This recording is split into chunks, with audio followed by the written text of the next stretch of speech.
Live. Welcome to another episode of the DSP. As usual, I'm your host, Josh. Tonight's guest is my good friend, Spicy Boy, all the way from Arizona. You guys will recognize him from the Hanging Loose podcast. Definitely a good podcast to go take a listen to. I enjoy catching it when it's up. And yeah, so I'll let you introduce yourself a little bit more and where you're from and how you got into disc golf. Oh man. Hi everyone. I told him before the show that I'm not very much a about me person, so I apologize in advance if I'm a little quiet or my answers are short. We're really gonna flex his hosting abilities here today, see how well he can kind of keep things moving. My name is Kyle. I'm often referred to as Spicy Boy. I've been playing disc golf since December 10th of 2019. That was my very first round. I can't throw much further now than I could then, despite having been playing for about 5 years, but it's because I didn't start when I was 6. I started when I was 30, so a little late in the game, so to speak. I love spicy things, which is the reason for the name. I've got a collection of about 60 hot sauces, I think. Wow.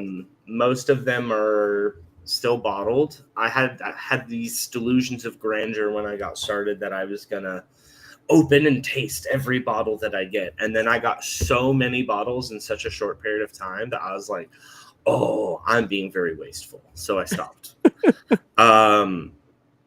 Favorite hot sauce is called Tears of the Sun. Ooh. It is available on Amazon, or at least it used to be. I haven't checked recently. It's mango, papaya. It's very hot, but very delicious. A lot of times when you see people try hot sauces, they're like, it tastes like acid. This is not that. This is a very delicious hot sauce. So would that be like a chicken wing hot sauce or just kind of like chicken finger or pizza? Oddly enough, and this is so funny because looking at my body type, you would assume the opposite, but I don't really eat pizza with any type of sauce. Oh, wow. I will, if it's anything, it's either garlic sauce or ranch, and it's very rare ranch that I get that's weird because you're from New Buffalo. York, are you? Yes, yeah, I hear it all the time. I was a little frightened there for a second. I was like, no, you're going to get beat up by Babish if you keep talking. He just put a video. Do you know who Babish is? No. Okay, so there's a cooking channel called Binging with Babish. His name's Andrew Ray. He goes by Babish. He's a self-taught cook, but he's incredible. Makes really funny, great educational cooking YouTube videos. And he started by replicating dishes from movies and TV shows. Oh, so okay. he'll make Krabby Patties or the $5 milkshake from Pulp Fiction or that. He's great. Highly recommend it. But he's from Buffalo or Rochester, excuse me. And I think he's from Rochester. Sorry, Babish. He's from one of those two because they're twin cities, right? Rochester and Buffalo. Yeah. They're sister cities. Basically, yeah. Yeah. So he's from that area. So he did a whole video where he tried every store-bought ranch that he could find. And he's like, before the video even started, he's like, I fucking hate ranch. Sorry, I don't know if I can cuss. I hate ranch dressing. I'm from Buffalo. Ranch dressing is a sin where I come from. And so you said that, I was like, okay. Yeah, every time I say when I'm out with all my buddies and they're like, oh, because everyone's like, oh, blue cheese will be fine with that, and I'll be like, can I actually get ranch? Everyone just shoots me a dirty look like, dude, shut your mouth. You just gotta, and this is what I do when I go places with my dad, because my dad, I love him to death, but he's not nice to servers, ever. Unless they go above and beyond without him saying anything, which, I mean, some servers do that, but I never expect it because they work a hard job. They've got a million tables. They're underpaid. I don't ever expect a server to be mind-blowing service. If they do, my dad will recognize that. But most of the time, he's just being a pissy little butt all the time. So what I have to do when we go places, and this is, you can ask my older sister if you know her, but you don't. I go find the server somewhere else in the restaurant. And I give them $20 cash.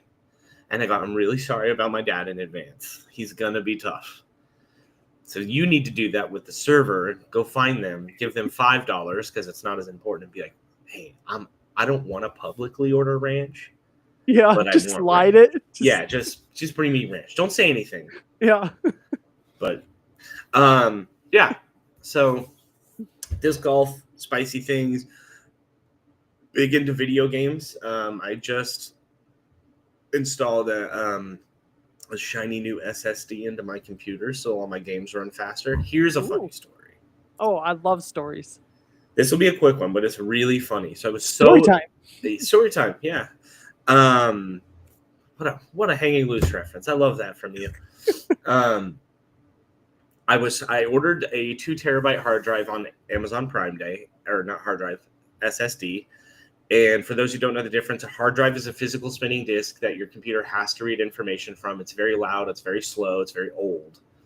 So I ordered an SSD, which is like a hard drive, but much faster because there are no moving parts. So your computer runs faster, your games run better, it's a huge improvement. And I was so excited to get one. So excited. It finally came, and then I realized I didn't have the data cable that I needed to connect it to my motherboard. I only had the power cable I needed to connect it to my power supply. So I was like, damn it. So I ordered the cable, had to wait another 3 or however many days. It finally comes. I open my computer to install this SSD, and there's already an SSD in my computer that I had no idea about. Big dumb. I felt so stupid. I was like, what the hell? And so now I have 2 SSDs. Perfect. And a lifetime of regrets. Outside of my hobbies, I'm a trivia and bingo host 4 nights a week. That's gotta be challenging to come up with stuff. It's really not. So the reason for that is bingo is just numbers. I have a program that draws the numbers for me. I don't have to do anything there. And I have kind of a default show that I have put together through PowerPoint that I run for bingo at my main bar. And then trivia, we actually get emailed the quizzes in packs of 10. Like every 6 months, I'll get like 60 quizzes, and I can just cycle through those. And I don't have to write the questions. I just reformat them into the show that I have instead of the show that they send it to us in. The show that they send it to us in is like bright white and green and assaults your cornea when you pull it up. It's like, dude, I'm in a dingy dive bar. I don't need giant bright white screens. So mine are a little bit more easy on your eyes and stuff. But it's so much fun. The only thing that sucks is I usually don't get done with that until about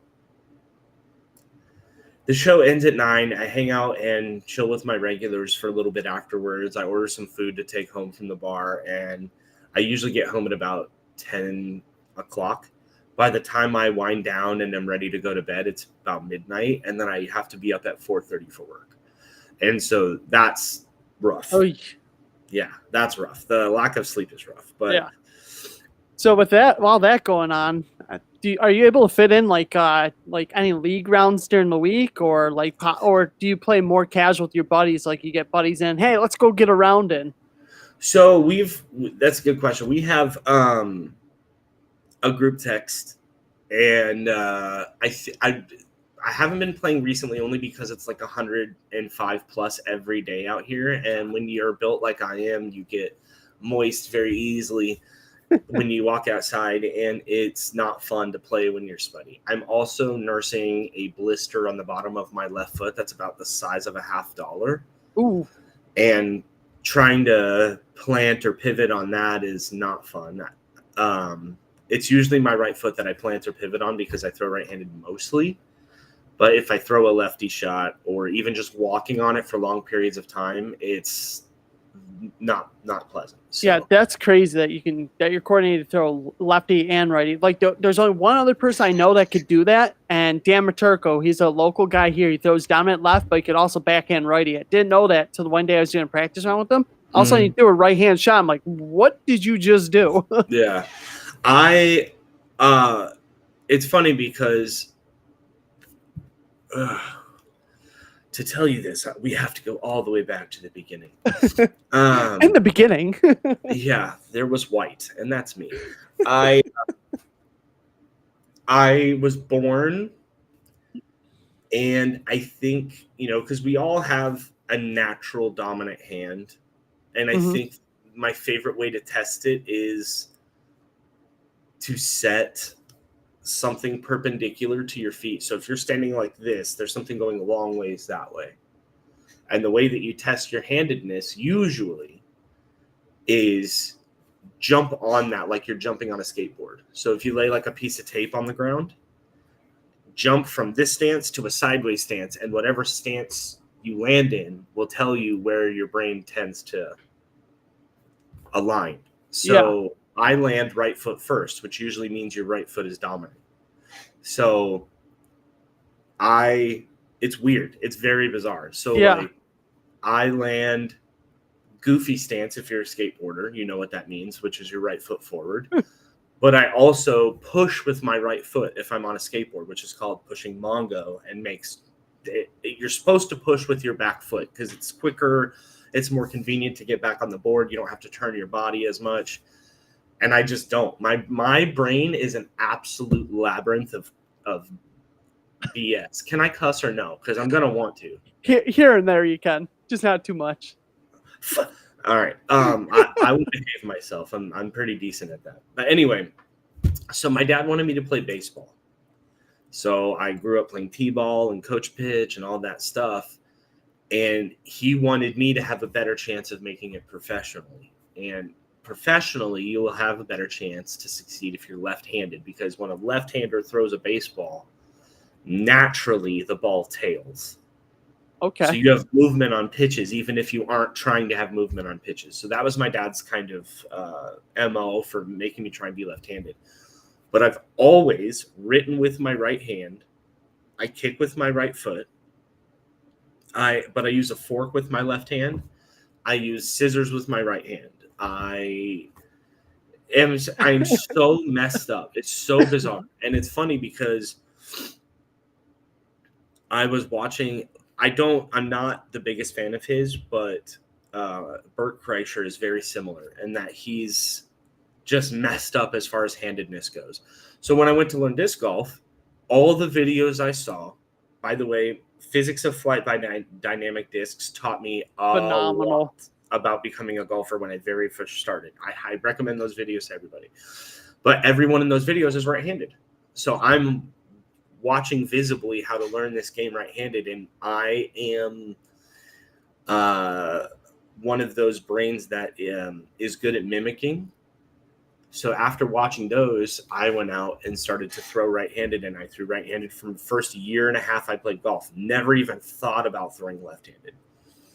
And my friends and I were playing our local course, and we were walking back to the parking lot after being done, and I was like, I wonder if I could throw left-handed. Like, it was total random. There was no, like, I wasn't like, oh, I have to throw lefty on this shot. Let me try it. It was just walking across the park. And I had a blue Discraft Hades. It was a prototype. Mm-hmm. And I've since aced with it. It's around here somewhere. But I mentally thought through what an X-step left-handed would be like. Did it, and I threw the disc further than I'd ever thrown right-handed. And I was like, what the hell? And so I just started doing it. And my friends had the same reaction as you. It was like, where did that come from? I was like, I don't know, man. I just started thinking about it, and then I did it. And now there's a couple holes on my home course that are lefty. So, like, my favorite course to play is Los Olivos. It's a pitch and putt course, which is good for a weak arm like mine. I have 19 aces at that course. I've yet to have one, so I have no idea what that feels like. When you get it, and you will, you'll understand. It feels like $1 million. And my first one was on hole 5 short. We have 2 pin positions at every hole. And pardon me, hole 5 short is, I want to say, maybe like 220 feet. It's not a long hole at all. You have to throw, there's a big long line of trees down the fairway, but on the right-hand side, the first 2 trees have a pretty sizable space between them. So usually what we'll do, because the pin is off to the right of the line of trees, we'll throw right through that gap on like a really low flat line, and it'll hyzer back and skip right around the basket. That's the normal play. Okay. So my first ace, I had been playing 6 months. I was with all of my friends, all my daily group, Adam, Sarah, John, JB, were all there. My buddy Tim was there. It was just a big day. Normally there's like 4 or 5 of us, but everybody was out there. I threw this disc on the front 9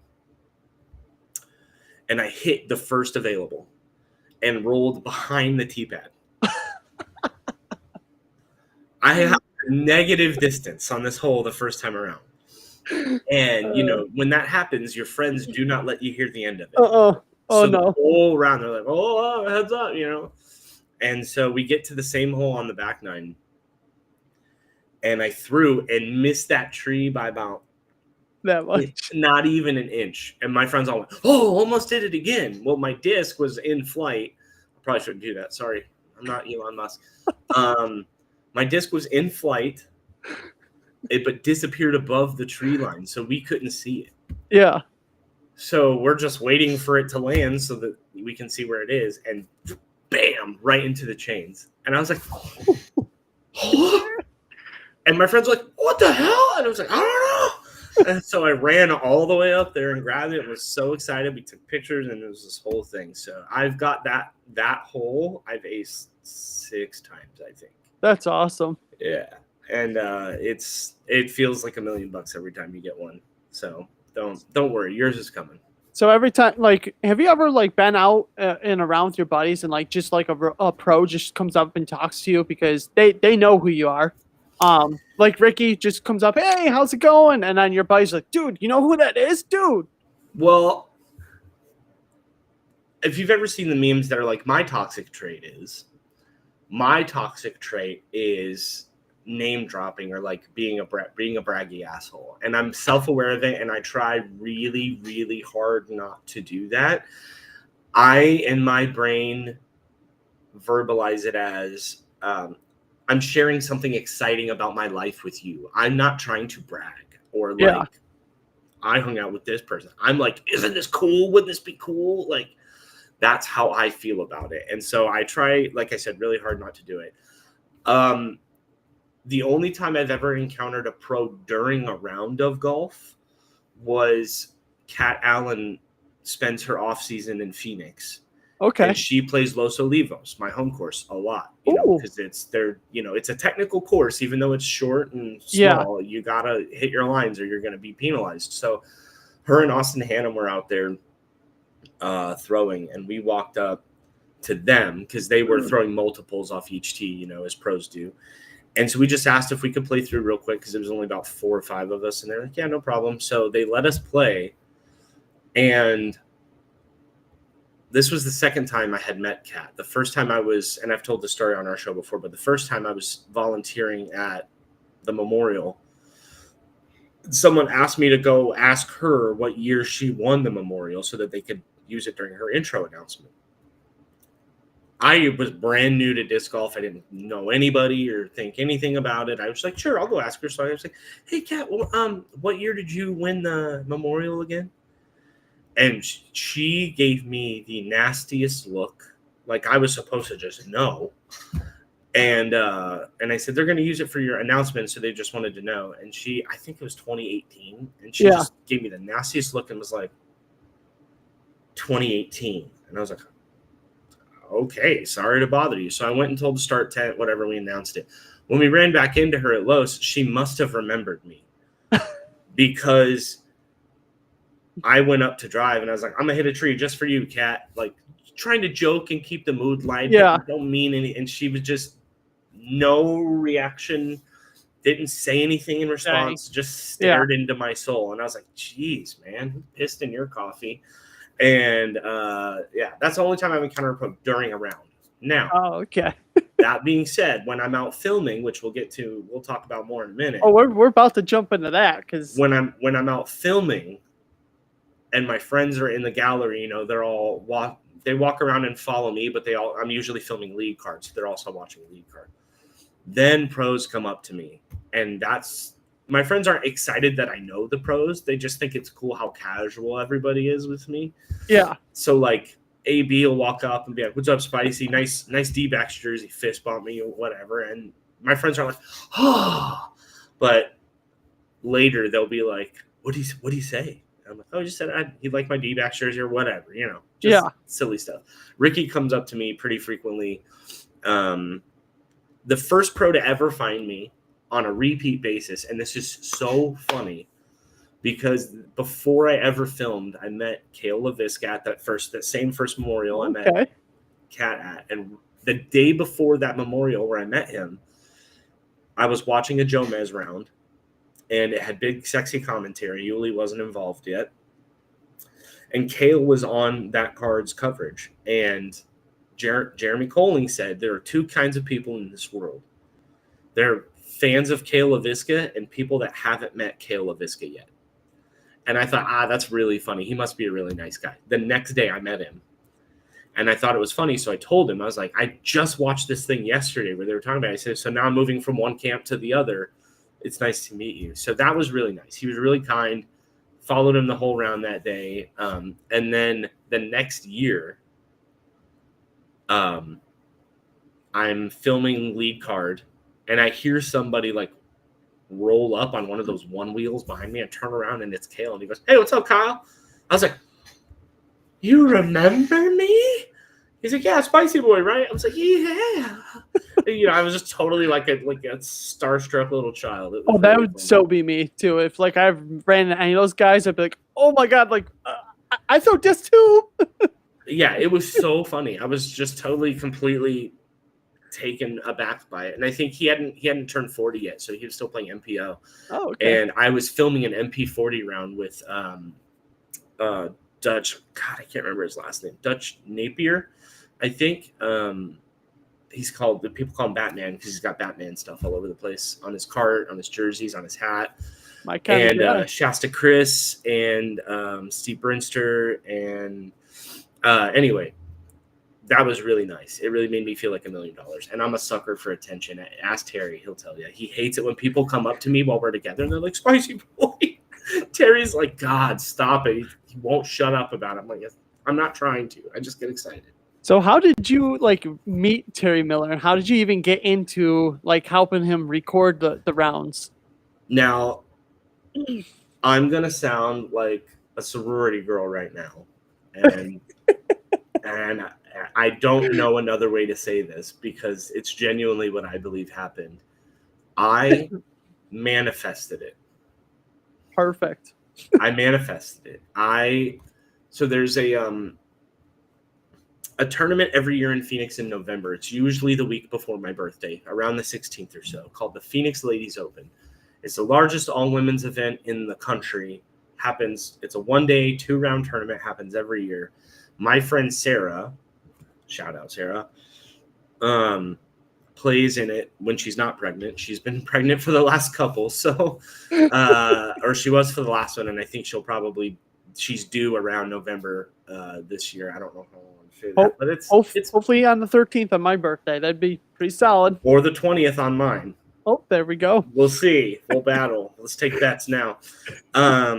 But anyway, so Sarah always plays in it. So they have the night before that event, they have a big fundraising glow round out at Vista del Camino. And we went out there, my buddy JB and I, to play in it. And it's random draw. So there's no bring your own partner or any of that stuff. It's just a deck of cards. You pull the cards. The both black aces golf together. The standard.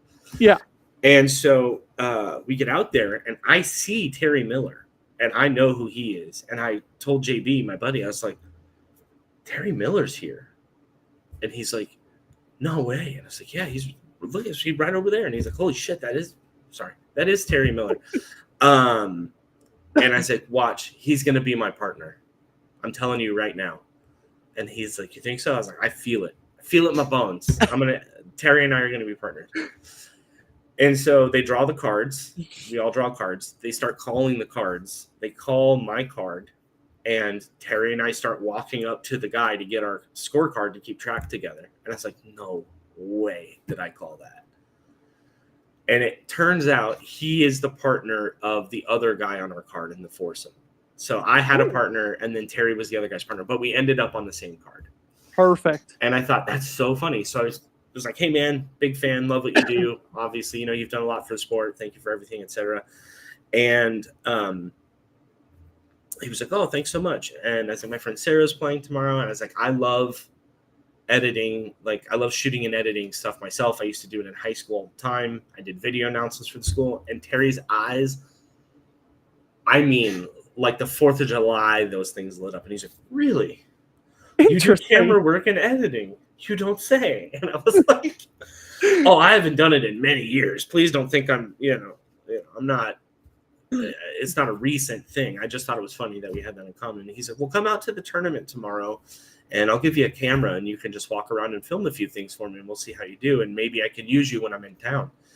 And I was like, no. I literally told him no. I was like, I don't want to hold your cameras. Because something will happen with my luck the way that it is. I was like, that's really nice of you.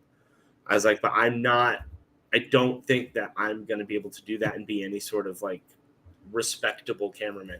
And he goes, let me tell you something. And I've mentioned this plenty of times. He goes, it's much easier to turn a disc golfer into a cameraman than it is to turn a cameraman into a disc golfer. In terms of like, the shots most of the time that people are going to throw. Yeah. So where to point the camera. You know how to push a zoom button. That's pretty much all you need. I was like, I don't know. So the first opportunity he gave me, I definitely passed up. And then in January... After all that manifesting, you passed it up? Well, it's funny because I just wanted to meet him. Yeah. I had no aspirations of working with him. The thought never even entered my brain.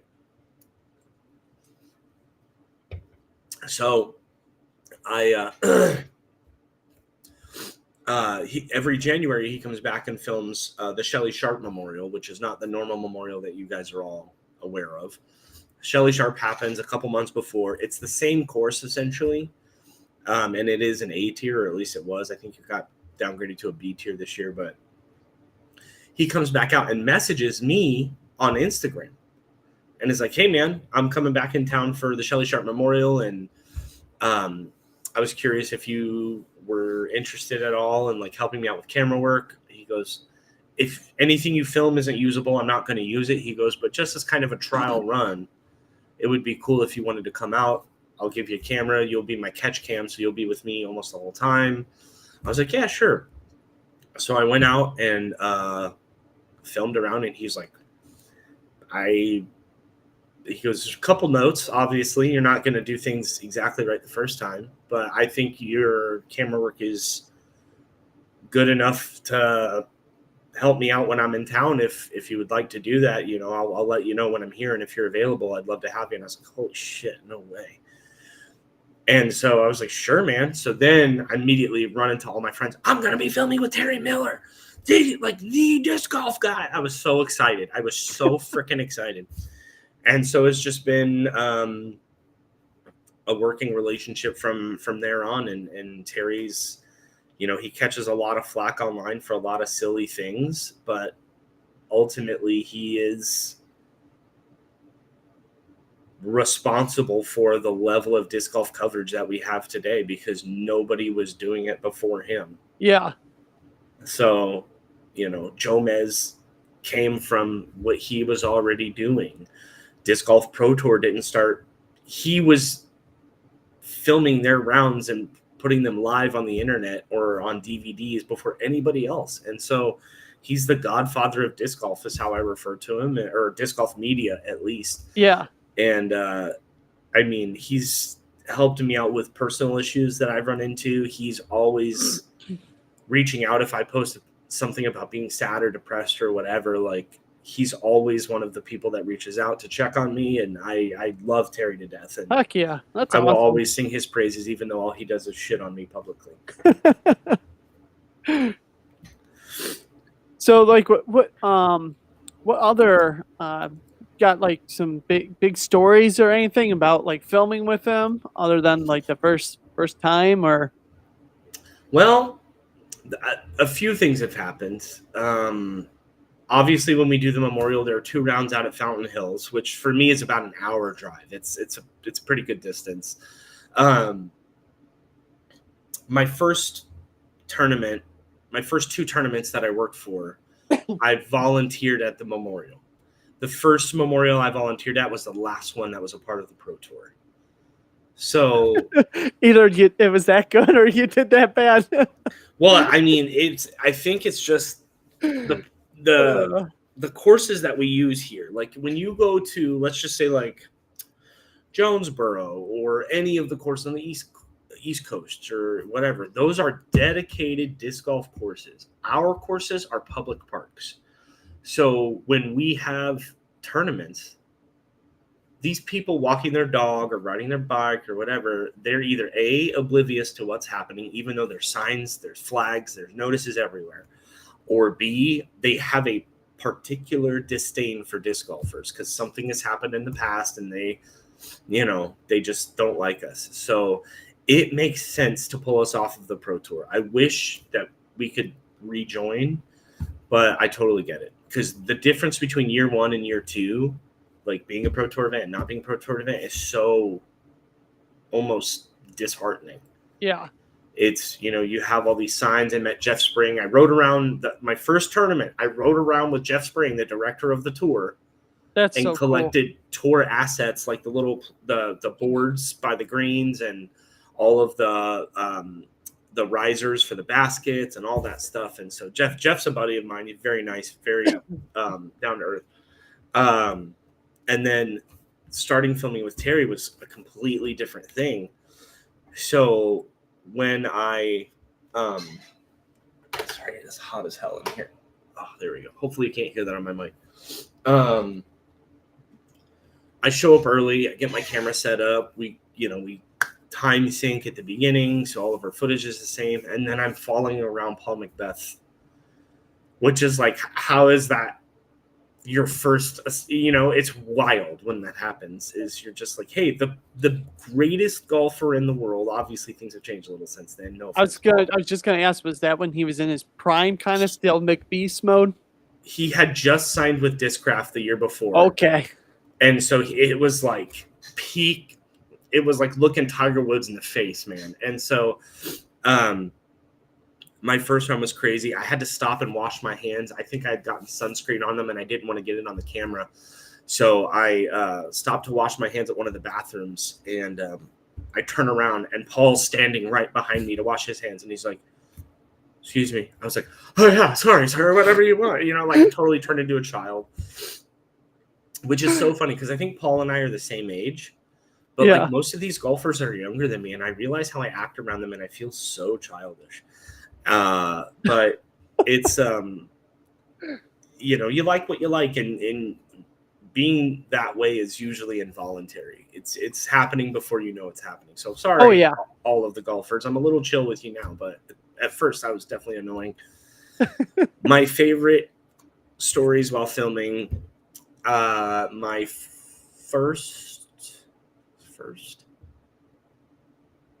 second memorial that I filmed. No, it was my first because I have a disc that says first film crew on it. My second day of filming, my first crew, Terry was like, hey, you're going to film FPO lead card today. And I was like, but Kristen Tatar is on lead card. And he's like, yeah. And I was like, and I can't be around her because I'm incapable of functioning, my jaw being on the floor all of the time. And he's like, well, you better get it together. So the way that I deal with anything in my life is with humor. If you couldn't tell, I like to be funny if I can. Most people don't think I'm funny, but I think I'm funny, so it's fine. That's the important part, is that you think you are. Yeah. So I first thing I said to her, because Silver wasn't with her. He was in town with her, but he wasn't with her when we went to tee off. And so between like the first or second hole, I was like, where's, Silver's not on the back today. She goes, no, he's teeing off pretty soon. So, he didn't want to like start walking with me and then have to come all the way back. And I was like, oh, that makes sense. Perfect for me. And she's like, what? And I was like, now I can work my magic. And she started laughing. And I was like, okay, cool. She knows I'm just playing around. I'm not being Yeah, creepy, she's whatever. good sense of humor. Good. Yes, and I loved that. And so then between like the third and fourth hole, she's like talking to me for some reason, which I don't know. She had nobody else on the card with her, I guess, but she was talking to me. And she goes, I feel so weird because I'm like, I didn't sleep well last night. And I was like, oh, were you really excited to meet me today? And she started laughing at that too. And I was like, yes, she's mine. Obviously not, but yeah, clearly. but I love to chit chat. And some of these pros do not love to chit chat. So learning when and who and all that stuff is a bit of a nuanced effort that you have to put in. But once you learn, it's fine.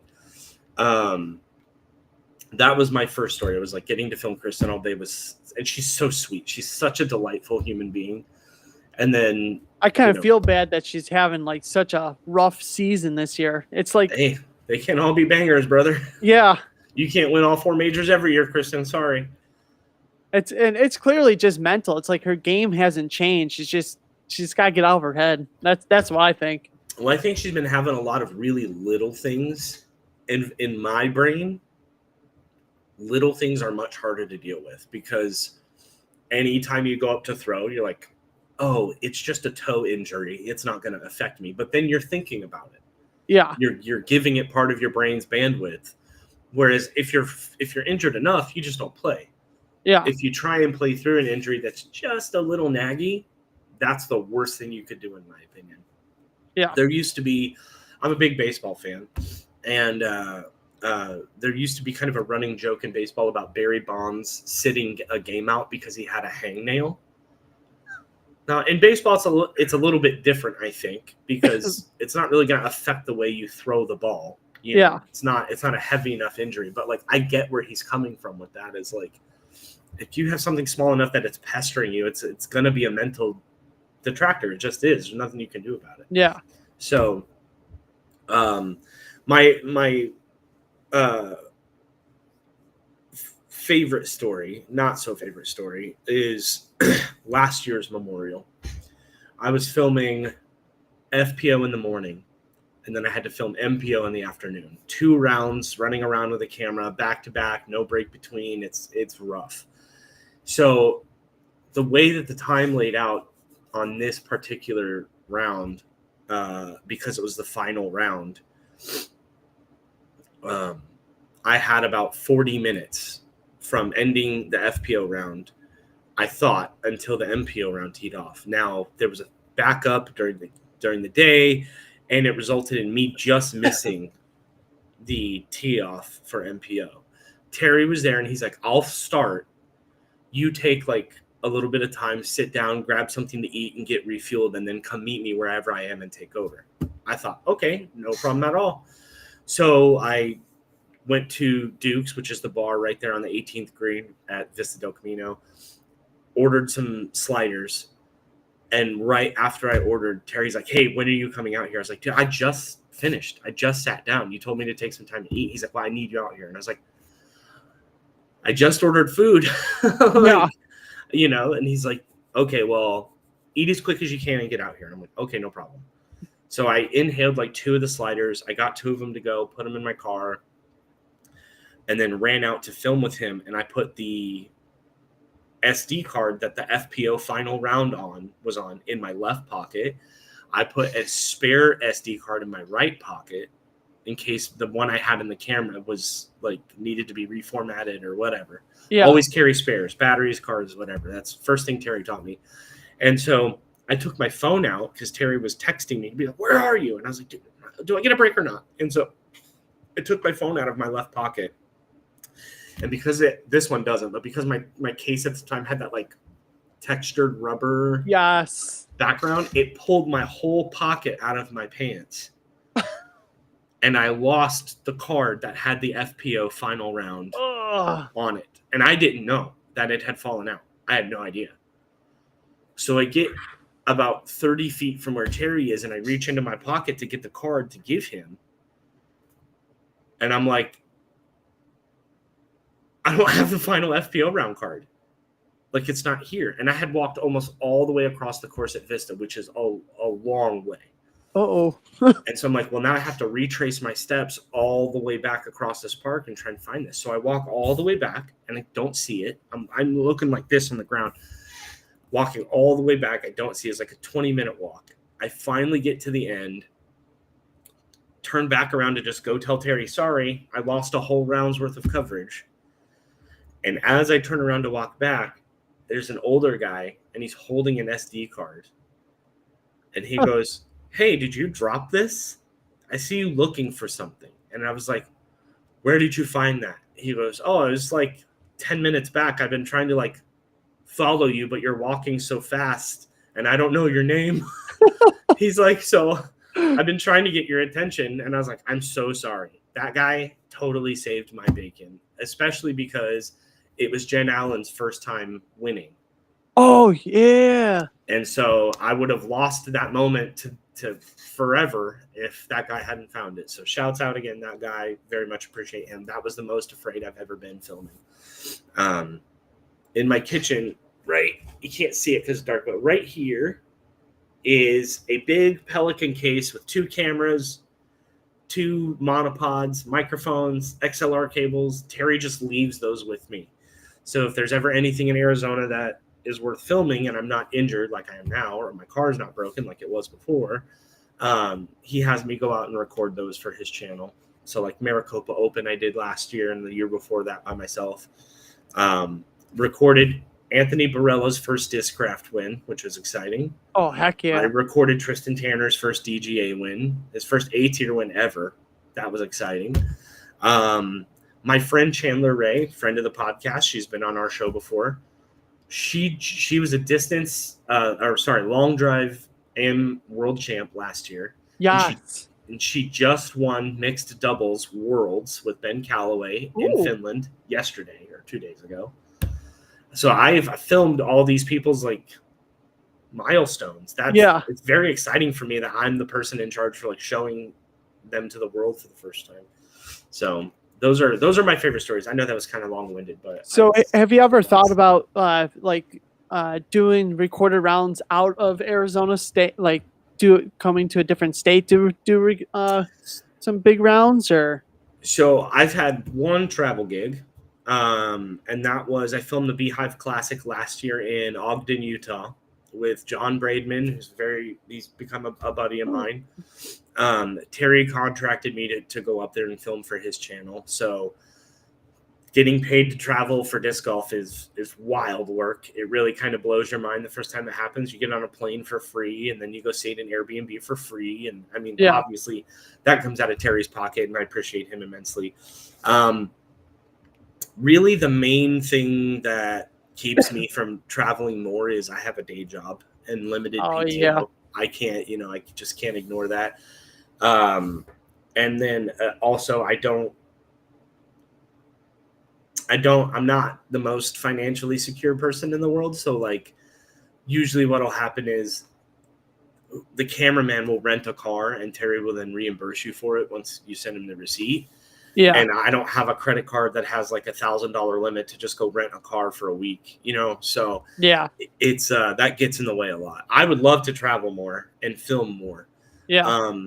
Because it would be cool to somehow get you out this way for AM Worlds next year, because it'll be the first time ever that Buffalo, New York is in like a big event. Is that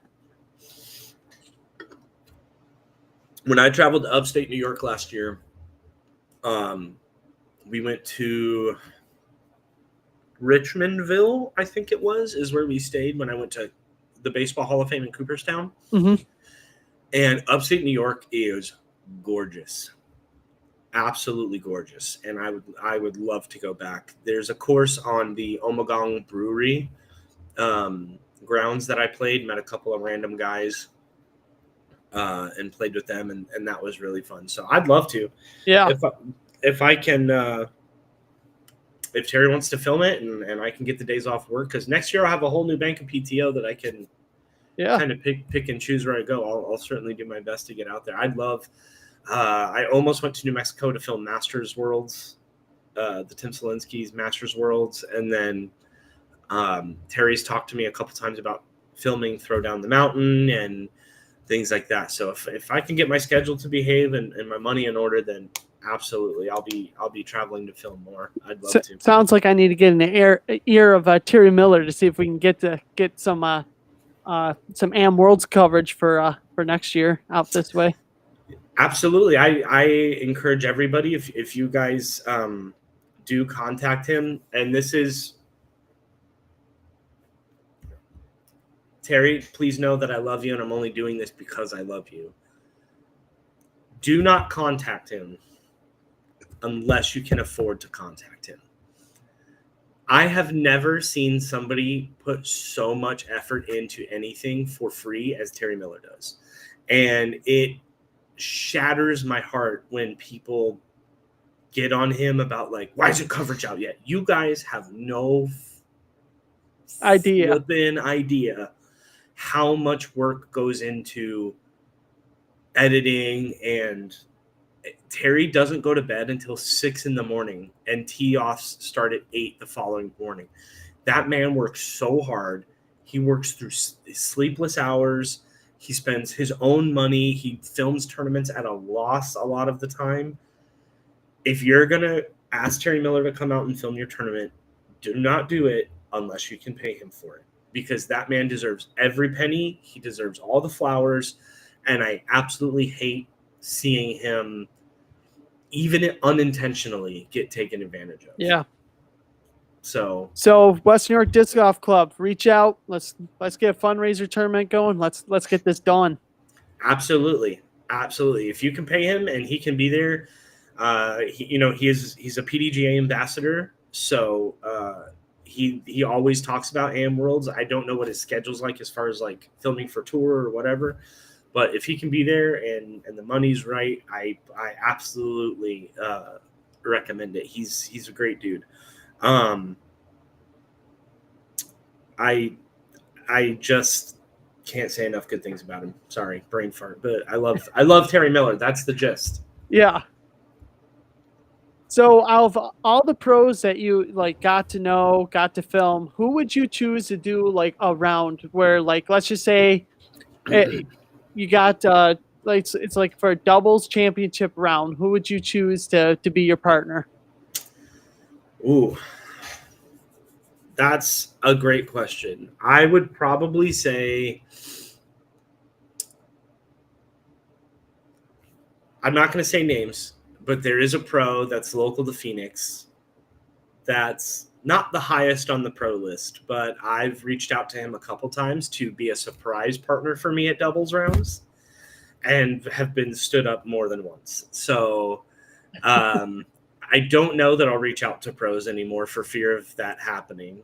But if I had to reach out to anybody that I think I would probably have the best time on the course with, it would be Ricky. For sure. Because Ricky knows me. Ricky likes to laugh. He's not opposed to joking around during the round. He's not going to be super serious. He's not going to get grumpy if he plays bad. You know what I mean? Like, I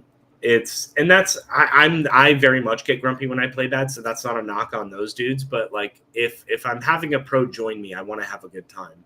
Yeah. So I would probably say Ricky or Yuli.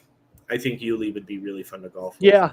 I feel like Yuli would have like a ton of information. Like he'd be like, you'd go throw and he'd be like, okay, what you should do next time is adjust this, turn that, and do that.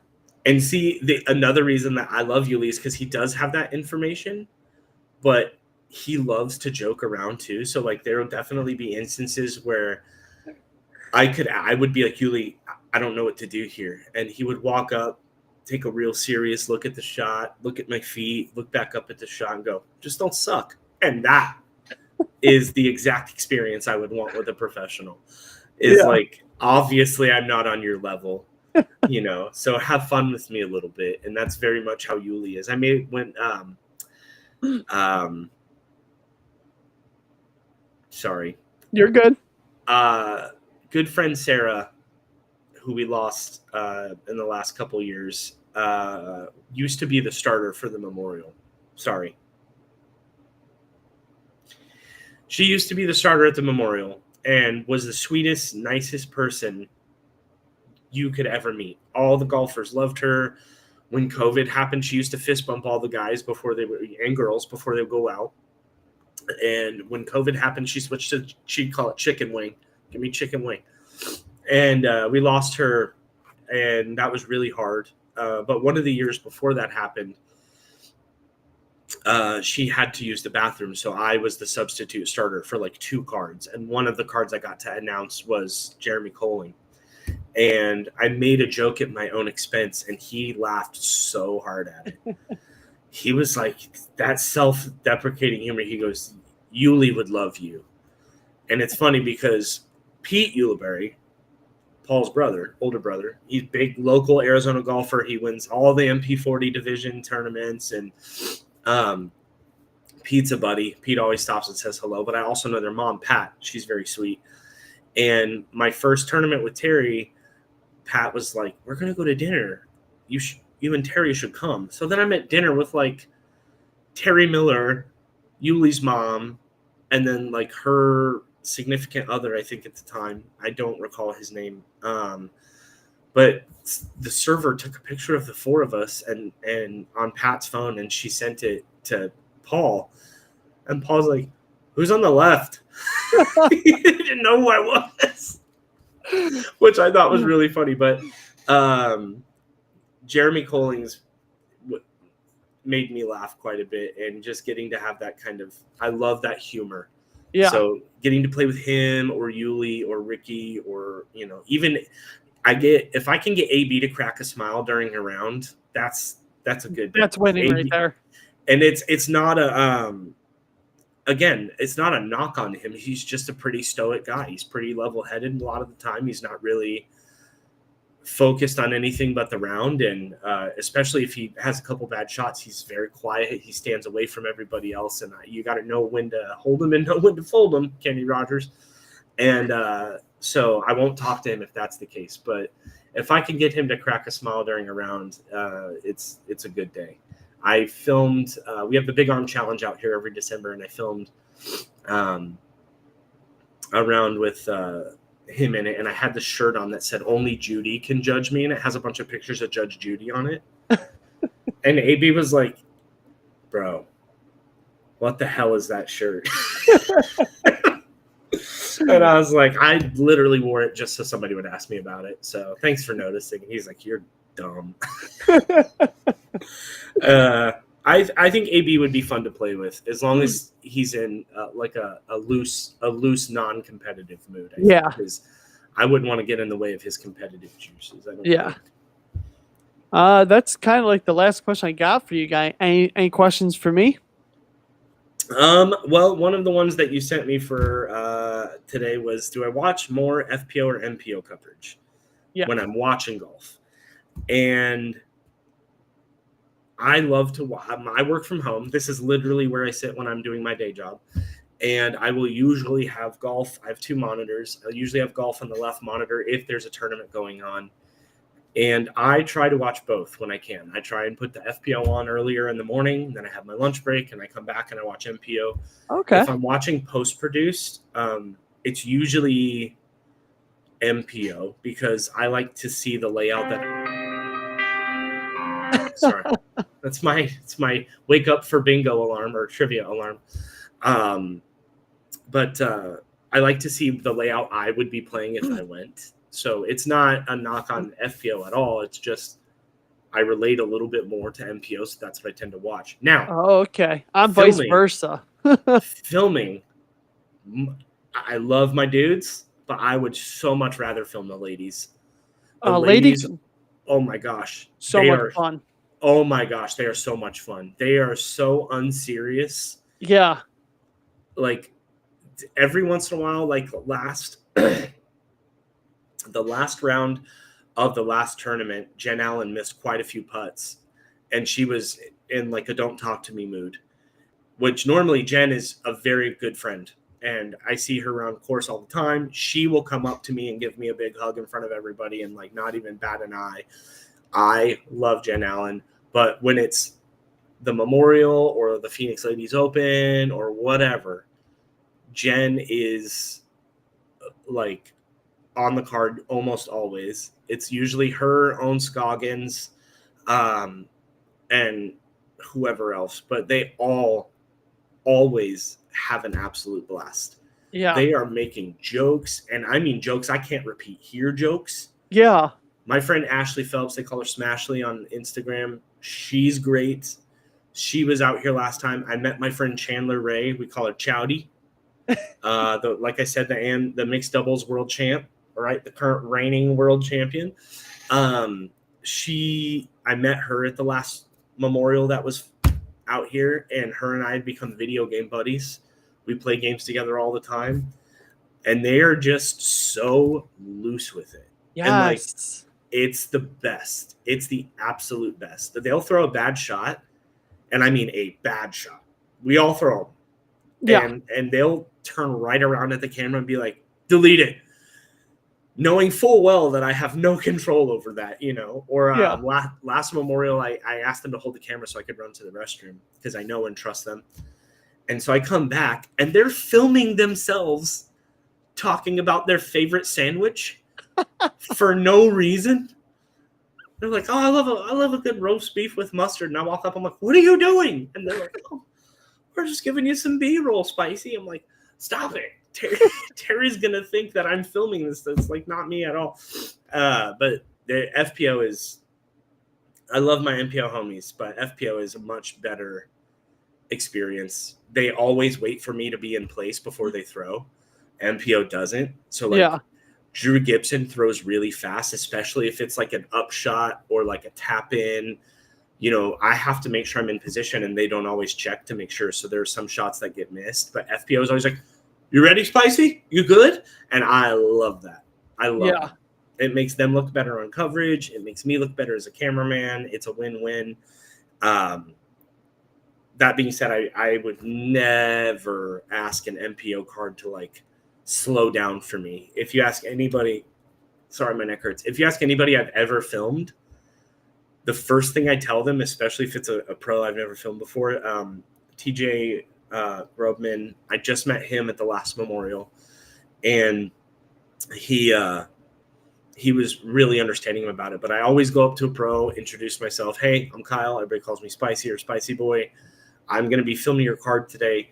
If I'm doing anything at all that hinders your game, if I'm standing in the way, if I'm too close to you, if I'm too far from you, if I'm talking too much, please tell me. Like, I love to chit chat, but my sole purpose is to not exist, essentially, for you guys.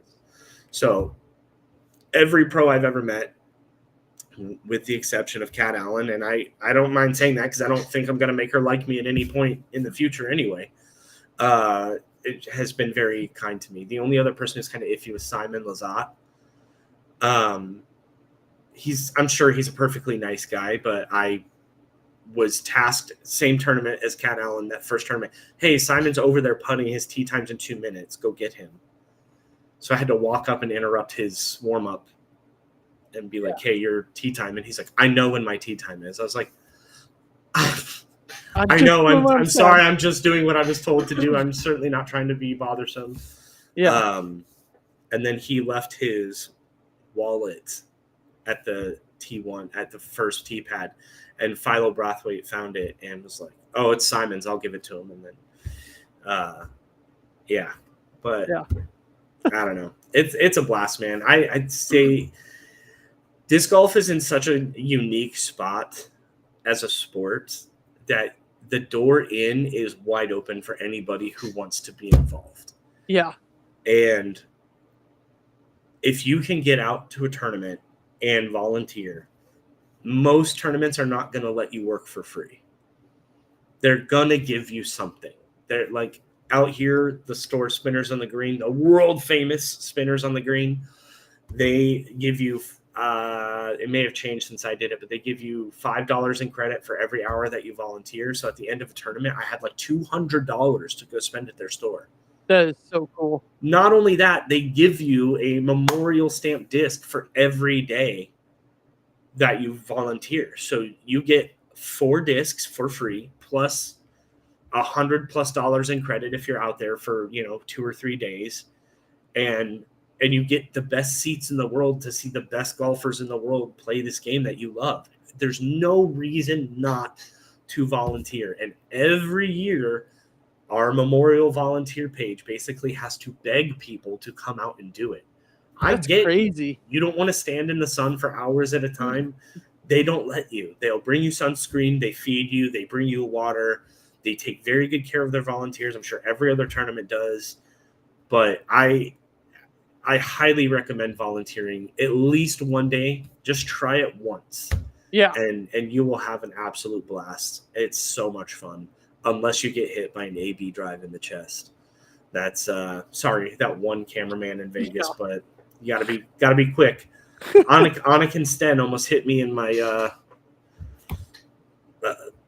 private bits a couple years ago. She threw a drive right between my legs, and as the cameraman, you gotta be swift and get out of the way. Yeah. But the year that AB hit the cameraman in Vegas, I was going to wear a shirt that said "Hit it here, AB," with a big target on it because I was filming catch cam for his round.